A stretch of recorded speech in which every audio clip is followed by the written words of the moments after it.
Welcome back to Adam and Geneva QTubers.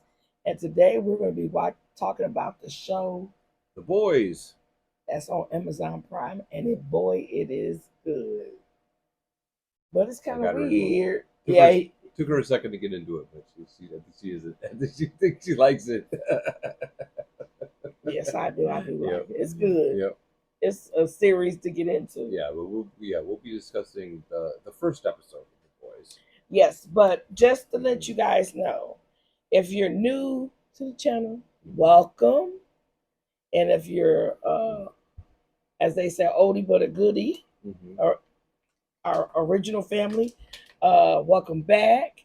And remember to hit that subscribe button, press the thumbs up, comment down below, and please watch at least 3 to 4 minutes of the video so that way YouTube know you guys really like the channel, Mm-hmm. and that way the subscriber uh um you by you being a new subscriber, it will stick because YouTube look at it as if you just watched it for like a minute or 2 minutes or whatever into the video, whatever, and then next thing you know, they'll see and they'll think it's a spam. So it's like a red flag to them. And then they'll take the new subscriber or subscribers away from us. Mm-hmm. So we just wanted to give you that guys that information. But we also want to say thank you for subscribing and watching our video. Now back to the regular scheduled news. All right. So The Boys.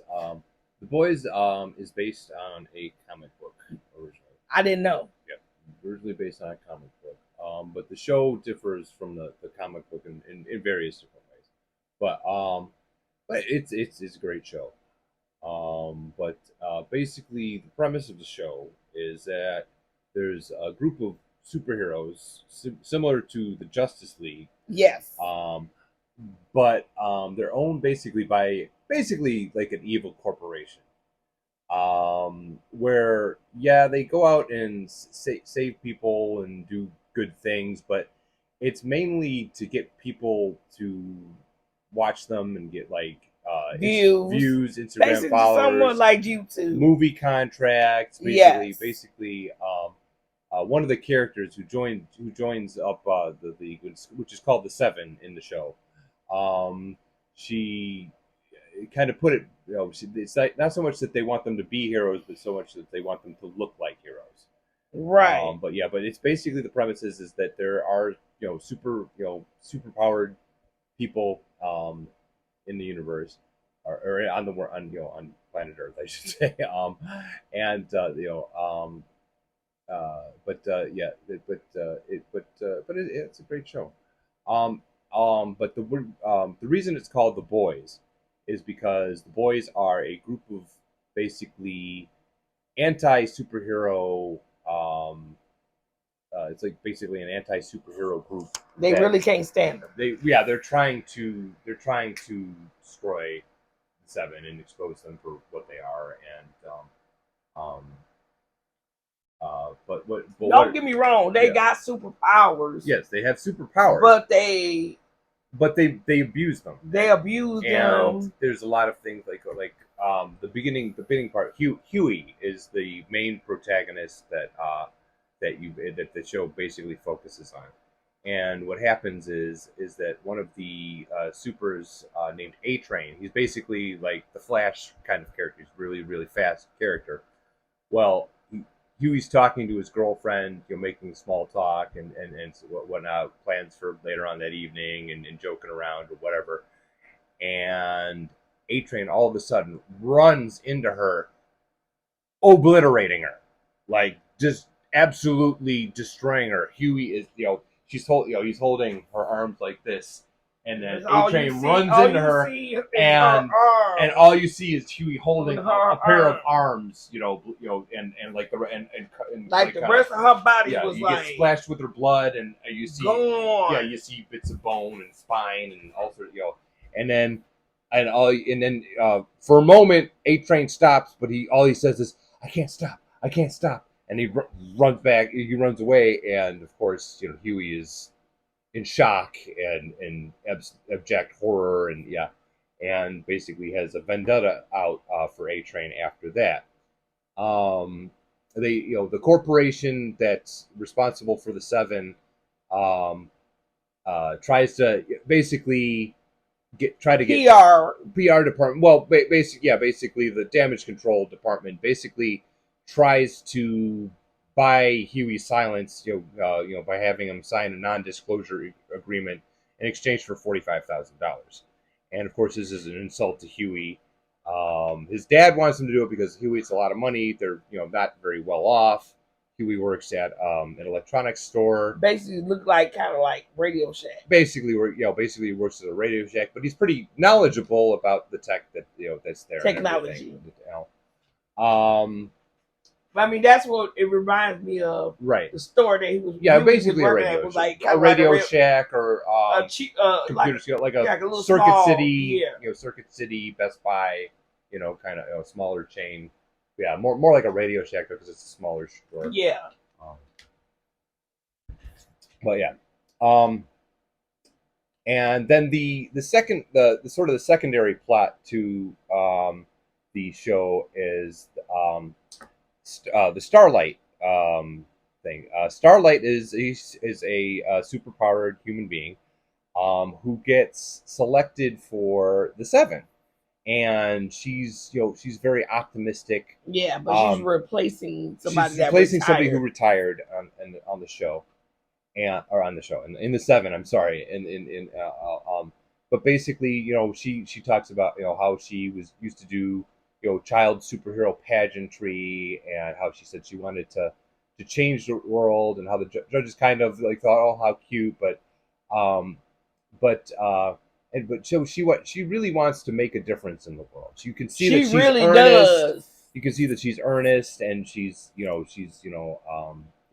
not jaded like the rest of them, but then she finds out the dark side to the Seven, where she gets assaulted by the Deep, who's basically think of him as kind of a perverted, immature F-boy sort of version of Aquaman.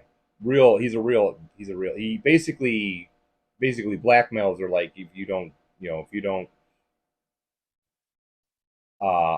he'll get her kicked out. Like he acts like he's more important than he is. He basically convinces her, well, I'm only. He basically told her if she doesn't give him head. Right. Well, I was trying to say that without. Well, ain't no kids watching. no kids watching. Trying to let people. Yeah. Well, okay. Well, it's true. We're not monetized yet anyway. But anyway, so I guess we could say it. But yeah, basically orally pleasure him, or else hey, or they're gonna kick you out. Yeah, basically like that.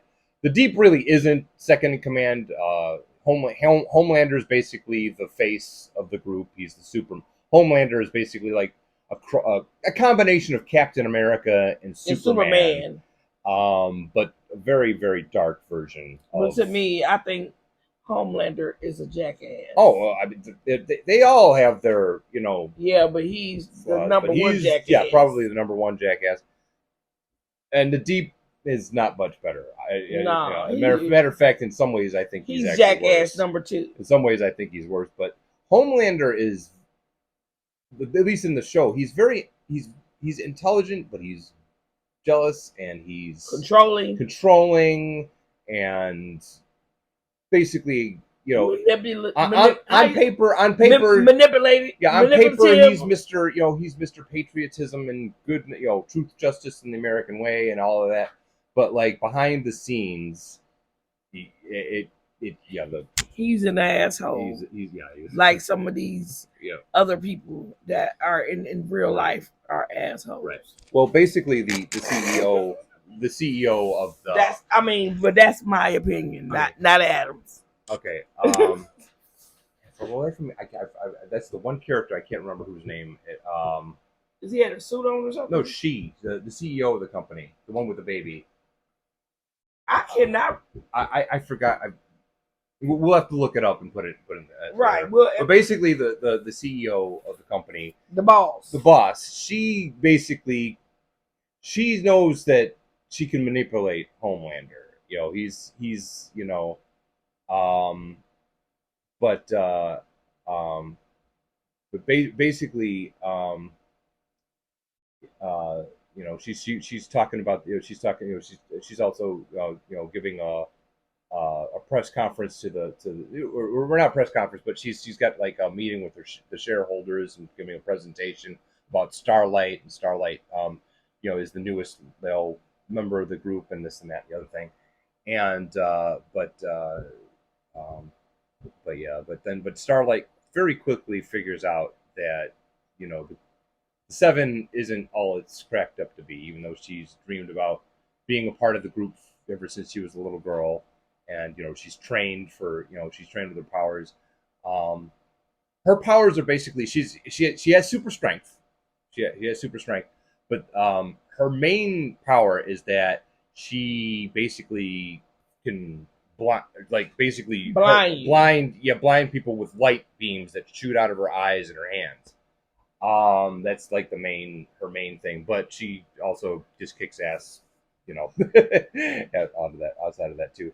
But basically, she figures out pretty quickly that the Deep is uh, full of crap, and that he's not as important as he says he is, and basically And she's finds out stronger than him. that she was finds out that that he's you know yeah, he's basically the joke of the group, basically.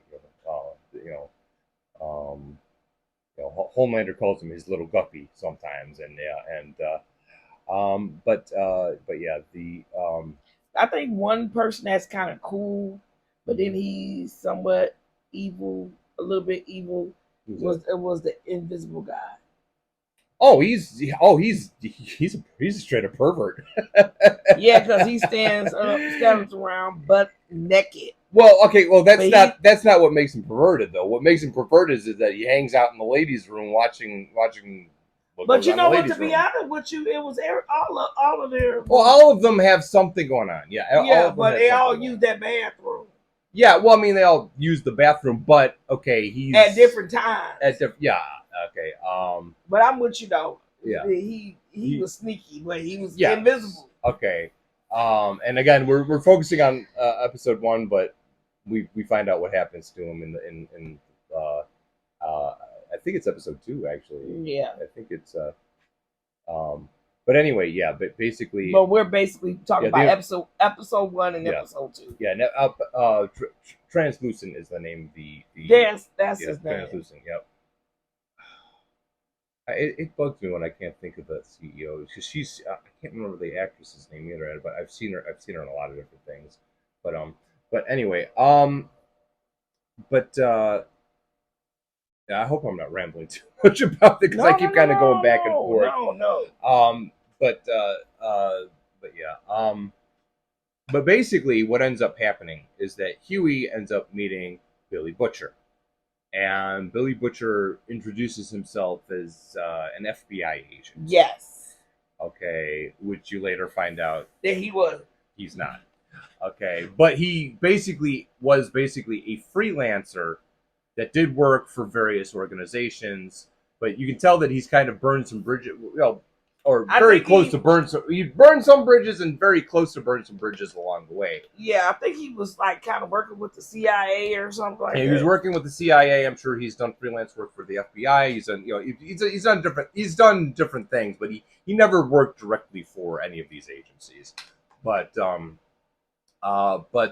basically he finds out what happened with Huey, finds out what happened with the girlfriend, and he basically comes to Huey and says, "Hey, you want to get revenge on the people that did this?" Basically, and Huey at first, Huey's very, very, very mild mannered to the point of almost being cowardly at the first. He's not really one that wants to. He thinks it in his head he visualizes it, but he kind of chickens out. Then he realized it really didn't happen. Right. He's very, like I said, he's basically I mean, to put it bluntly, at the beginning of the show, he's cowardly. Which I mean, but you empathize with him because I think we've all been in situations where we would think about something, but then thought better of it. But he's a very you know, like I said, you really Yeah. you really kind of feel sorry for him for what happened and everything. And you know, basically, at first Billy's like, no, you know, you're basically talking crazy talk, whatever. But basically, Billy Butcher says, "Well, this is like once I'm gone, that's it. You'll be basically left to just deal with your grief by crying in your chai tea or whatever you do, or whatever basically." And so Billy says, "You know what?" And he takes a chance and takes a step out on faith, so to speak, and because he wants revenge, and rightly so, or justice at the very least, but ends up being more revenge.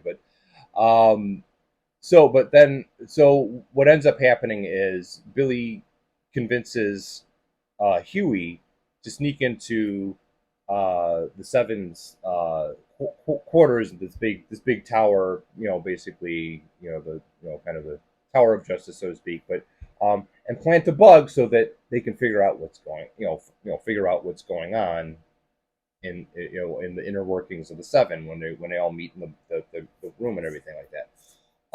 He basically figures that okay, Huey can get an in because he was already in talks with them about possibly signing With their lawyer. Yeah, signing the non-disclosure agreement, whatever.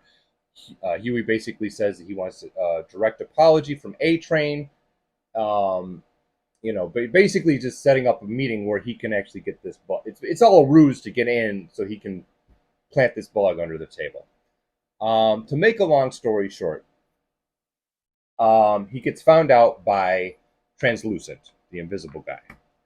Who also because he was in the bathroom, right, as always. Who also is I don't know if he has super strength, but he is dang near unkillable because nothing can penetrate his skin. He's got what makes him invisible is this carbon. His skin is like this carbon. He looks like a normal human being, but his skin is actually like this carbon thing that can refract the light in a certain way, so that he can be invisible. He can so he basically becomes invisible. So basically, he finds out that I'm sorry, that Huey is trying to bug the Seven's headquarters, and then basically follows him back to his job. Because Billy Butcher drives Huey back to his job, and basically kind of says, well, we at this point we won't need. It gives you the impression that Billy used Huey for as a one-time thing. Like basically he's got to basically, okay, our work here is done, basically kind of thing. Used him once his purpose was that Billy initially wasn't gonna have too much more contact with Huey after that. And you can see Huey's like keep me on. I know a lot about tech, and he's pleading his case. But well, anyway, so Huey just kind of goes back to the job or whatever. His boss leaves. And then but while his boss is leaving, that's when Translucent sneaks into the store, and then all hell breaks loose, and Translucent says, what were you doing up there? What is this? He's holding the bug, obviously. He beats the crap out of Huey. Is about to crush him with a TV from off the wall. He's meanwhile completely invisible, and then Billy crashes the car into the store, launching Translucent against the wall. Evidently, Translucent is more vulnerable to electricity, right? Because of his skin. However, it doesn't kill him.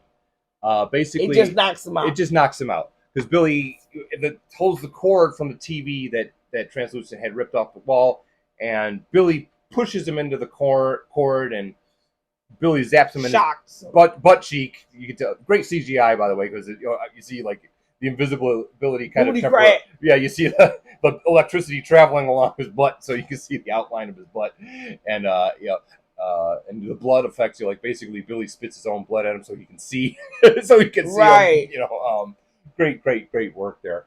And then he gets knocked out, and it's basically the end of the episode.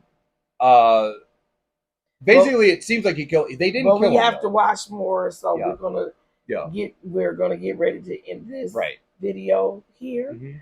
But we'll be Okay. back for more because he got Right. me watching it. I got her watching it. He really does. It's a great. It's kind of an allegory for society. I think. I mean, Yeah, I agree 100%. I mean, I remember when I was a kid, I would watch the Justice League and Right, and superheroes and stuff like that. You had posters, right? This is an interesting take on that kind of thing. Yes, like it basically, is. and as an adult, I can appreciate it because But as an you know adult, what? you learn more. It feel good to be like a kid again. Yeah, but this is definitely not kids' fair. No, this is not for at all. It's like Adult Swim. It's for adults. It's for adults, and like I said, basically the things that you see as a child, you see them one way, but as an adult, you see them as another way. Right. Now you realize what's really going on and everything like that. And, well, we thank you for watching. Mm-hmm. Thank you very much. Remember to like, comment, and subscribe, and share the video. And I don't know what else to say, but be awesome and phenomenal. Mm-hmm. And thank you for being a friend. All right. Toodles.